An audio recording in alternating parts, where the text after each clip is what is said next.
Yeah, we'll mess with that later. It's glassy, pretty light. It's like a plastic PVC or something in the bottom with the wood. It really doesn't want to go up. I think I'm gonna start it at 120.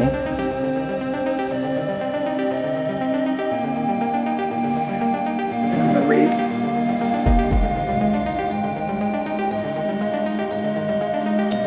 Okay, guys. Well, while this sun oven loves and requires 10 minutes after the video shut off, it was about 210 degrees.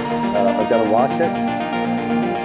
You got to wash it with soapy water inside. I'm going to call that good. I know it's going to get hot, but I need to wash the inside and let it heat as high as normal. So we're going to get this out. Loosen this just a hair.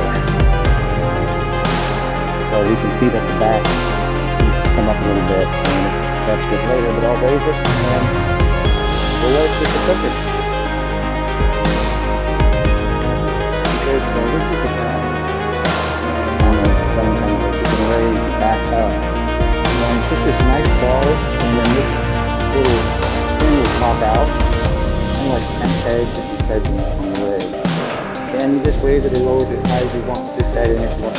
And we got a little cloud cover now. As you can see, we are at 70 degrees. It's a little bit warmer now. The cloud's going away, and I've got it cleared. Alright, it was over 30 minutes.